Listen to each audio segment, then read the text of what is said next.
Love Lies and Records. Oh boy, here we go. Love Lies and Records is the latest drama from Kay Mellor. I hate her. As do I. Stars Ashley Jensen. So she plays Kate, this registrar who's got an odd family life. That she's not married to the fella off of Teachers. They've both got kids from separate relationships, and I think the daughter is theirs. Yep. I Something like that. To worry. He's a police officer, and her sort of work life is very hectic. She gets promoted in the first episode to superintendent, and team leader, and takes the job away from Rebecca Front's Judy, who was sort of. Why do you have to say it like that? That was my favourite bit of the podcast, right there. Judy. Just you saying Judy was wonderful. Judy. He's got 6 O's in the word Judy for some Anyway, reason. she's sort of like the fun police of the registry office, and doesn't like the fact that Kate, who's a bit more sort of modern, has got the job rather than someone who's a bit more Can we wrap strict. this up a tiny bit now, Matt? Because I'm having to relive it in my mind. Can we? Well, basically, Well, if you stop interrupting, he will. If you stop saying, "Oh, I like the way you said that word," then maybe you would have finished. That's the only bit of Lies and Records I've enjoyed so far. So, I mean, there's several stories set around her job. She marries a woman who's got terminal cancer to her partner when he comes to register the birth. There's sort of some sort of like thing about arranged marriages going on between like Slovenian women and Iranian men. There's one of her colleagues who wants to dress as a woman.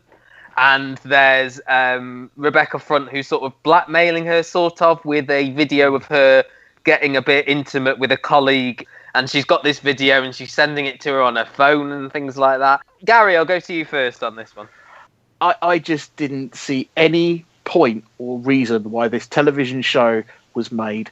It was so dull. It was almost a show about administration. And I'm an administrator, and I found it dull. I put that on the poster. Yeah, and I didn't believe Ashley Jensen at all. I didn't believe the affair she was having. The person who was going to be dressing up as a woman, I'm assuming that I could see that that's an interesting storyline, and it's going to be interesting to see how that might have been interesting to see how that progresses, especially when he turns up as a woman. I'm assuming in a later episode. But really, a registrar, they kind of overplay the importance of the job. Things like this don't happen in registrars' offices. How do you know? Fabricate. And not for the next 6 weeks, anyway. No. I have to counter your point. I quite liked all the administrative stuff. Oh, Matt, Really? Yeah, I quite no. Should we cut him off the call? Or do you... No, just I agree with you. I thought the affair was stupid. I thought the sort of the video that she had and everything like that was stupid. And the stuff with the guy wanting to dress as a woman, that was stupid. But I didn't mind anything. I didn't mind everything else. it was trying to tug at the heartstrings and failing. And failing. I mean, okay, fair enough. It was a very good, but just I don't know. No. I didn't like it at all. Sorry. You went into this knowing you wouldn't like it, though, Luke. I just can't work out in my mind why this writer is so well respected by writers that I love, like Sally Wainwright and Russell T Davies and all these people that I admire. Even Paul Abbott's worked with her and said wonderful things. Probably a lovely person. It's just, I think her problem is that TV drama has moved on and perhaps her style hasn't. I feel that Kay Mellor has a good idea and then goes too far with it. I didn't think it needed the blackmail element or the cross-dressing element. You know, we've got this setup, but she seems to need to go further and further with every character. But no, I mean, I probably won't watch any more of this, but I see where you're coming from with Kay Mellor. I just feel like she feels like she has to go further than others. I think she feels, I don't know, that this isn't enough. And she needs, big things. I don't think this is going to sound awful. I don't mean this to be rude. I don't think Ashley Jensen is a lead actress. And everyone around her was so dull. There's almost everybody's got a story, and I just didn't care. And yeah, that's what.